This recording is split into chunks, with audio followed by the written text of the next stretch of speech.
Another review na naman tayo para dito sa Kawasaki KLX 150. The same pa rin naman yung specs na ito at saka yung previews ng KLX 150. So i-walk around ko lang kayo dito. Montage muna tayo.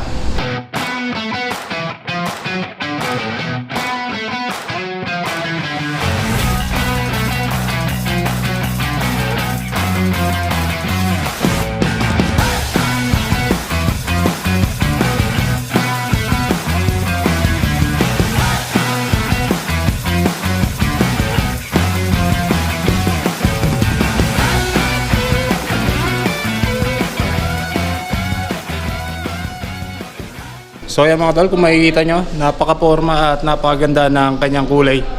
Lalong-lalo na yung mga color combination. At pati na rin dito sa ating decals, meron siyang gold na kulay dito. At nagko-complement siya dito sa ating upside down fork.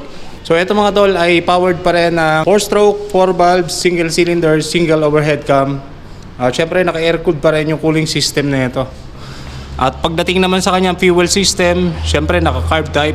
Kung mapapansin nyo dito, meron siyang minimalist lang na decals dito. At ito yung kanyang sticker ng Kawasaki. So ayan, yung color white. Tapos dito naman sa gilid, meron siyang gray, merong dark gray, black, at saka gold. So pagdating naman sa ating headlight, syempre gumagamit pa rin siya ng LED. Sa ating signal light naman, of course gumagamit pa rin siya ng bulb type. Sa kanyang front fender naman, napakaganda ng materials at flexible siya. Makapal din. So kapag ito ay nabangga, so hindi agad siya basta-basta mababali. So ayos na ayos. Maganda ang quality. Sa kanyang suspension, gaya na sinabi ko kanina, naka-inverted yung kanyang suspension dito. Ang kagandahan lang dito sa ibaba ng ating inverted suspension, meron siyang cover dito. Siyempre para iwas talsik ng mga bato, lalo-lalo na kapag mag-off-roading tayo. At para iwas gas-gas dito sa ating inner tube. Sa kanyang braking system dito sa harapan, syempre naka-hydraulic disc brake o naka-spoke wheels. At meron siyang color black na kulay. Pagdating sa ating gulong, IRC ang brand. At meron siyang sukat na 2.75 by 12 inch. At ito ay tube type. Dito naman sa kanyang gulong sa likuran, ito meron siyang IRC na brand. Ito yung kanyang sukat 4.10 by 18. So yan po ang size ng ating rear dito sa ating KLX 150. Tube type at syempre naka spoke wheels ang ating wheels dito. Meron siyang single pot piston caliper at ito yung ating wavy disc na napakaliit. Again mga tol, wala siyang ABS, which is enough na yan para sa stopping power natin dito. Yung ating signal light, gumagamit siya ng bulb type. Pagdating naman sa ating tail light, naka bulb type din po siya. And meron din siyang plate light dito para mas visible yung ating plate number, lalong-lalo na sa gabi. With added visibility yung ating reflector.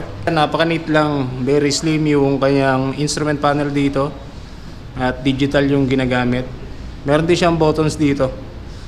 Key system natin, traditional pa rin ang ginagamit. So magamit siya ng naked handlebar. So napakaganda lang na ito mga tol, para siyang naka-riser. So para siyang may extender yung ating handlebar dito. Napaka-premium ng materials. So ito meron siyang high beam and low beam. At ito naman yung choke lever natin. Tapos yung busina nandito sa ibaba, napakaganda ng quality. Meron siyang kill switch. So yan, kung gusto natin patayin agad yung motor natin, gamit lang tayo ng kill switch.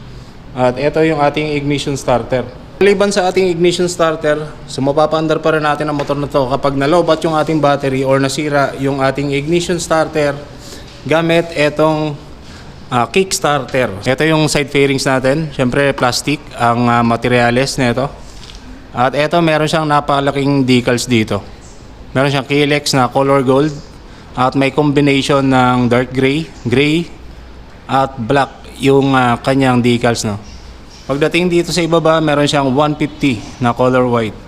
At ito meron din siyang added visibility dito sa harapan sa kanyang side by side, no, ng kanyang side fairings. So ayos na ayos to para mas visible tayo. At isa rin sa nagustuhan ko dito pagdating sa kanyang engine. So ayan mga tol, meron siyang engine guard para mas safe yung ating engine. Tendency niyan, kapag nag-off-roading tayo, maaaring matalsikan ng bato etong ating makina. So maaaring masira, maaaring mabutas. So yan ang kagandahan na merong engine guard para maprotektahan yung ating makina. Yun ang presyo ng motor na to. Ito ay nagkakahalaga ng 139,500 pesos. Yan po ang kanyang kabuang price. Siyempre kapag uutangin nyo naman ang motor na to, magpe-prepare lang kayo ng pang down payment na 25,000 pesos. Pag 3 years naman ang inyong inavail sa kanyang installment plan, 5,571.